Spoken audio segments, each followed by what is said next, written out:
দেখছেন কত বড় পাওয়ারফুল। এই বাবা রে বাবা, দেখছেন কেমনে ছাপ্পা দেয়? এটা এইভাবেই ছাপ্পা দেয়, আবার এইভাবেই আমি ধরে লাই। এত বড় ছাপ্পা দেয়, এত বড় ধরে লাই। দেখছেন?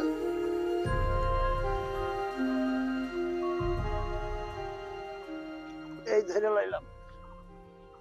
তো দেখলেনই তো, সামনাসামনি দেখলেন কিভাবে। মিরাজুল হক ঢালি, তবে স্থানীয়দের কাছে মিনু ঢালি নামেই পরিচিত সে।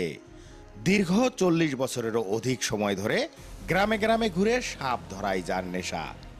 এ পর্যন্ত ধরেছেন সহস্রাধিক বিষাক্ত সাপ, যার মধ্যে রয়েছে ছোট বড় অন্তত 10-এর অধিক রাসেল ভাইপারসও।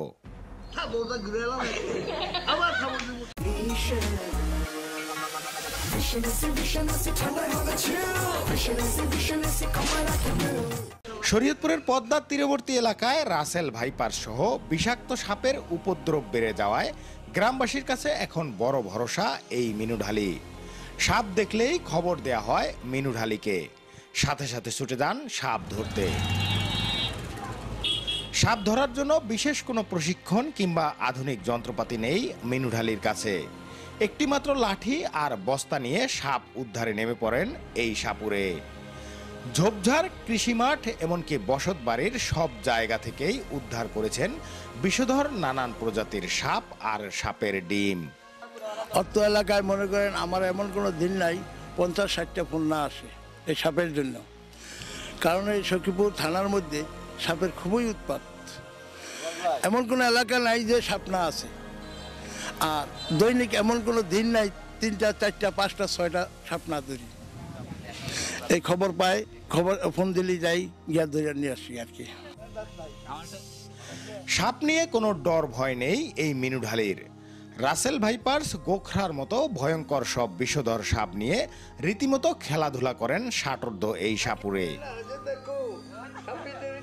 আগে সাপে কাটা রোগীর চিকিৎসা করলেও এখন আর তা করছেন না তিনি। বিষাক্ত সাপে কাটলে দ্রুত সময়ের মধ্যে হাসপাতালে নেয়ার পরামর্শ দেন মিনু ঢালি। আমি সাপ ধরাতে কোনো ভ্রুক্ষেপ করি না। আল্লাহর রহমতে এই পর্যন্ত মনে হয় যে হাজার হাজার সাপ আমি ধরছি। সবচেয়ে বিষাক্ত হলো রাসেল ভাইপার। আর যে জায়গায় আক্রমণ করবো ওই জায়গায় পৌঁছা যায়। এইটা পছন্দ দূরের কথা, এটা হাড় পর্যন্ত গালায় নেয়। ছোটবেলা থেকে সাপের প্রতি ভালোবাসা ছিল মিনু ঢালির। নিজ উদ্যোগেই সাপ ধরার কৌশল রপ্ত করেছেন তিনি। গেল কয়েক মাস যাবৎ প্রতিদিনেই বিভিন্ন জায়গা থেকে পাচ্ছেন সাপের খবর। ভয়ঙ্কর সাপের উপদ্রবের মধ্যে মিনু ঢালি এখন গ্রামবাসীর কাছে বড় আস্থার প্রতীক।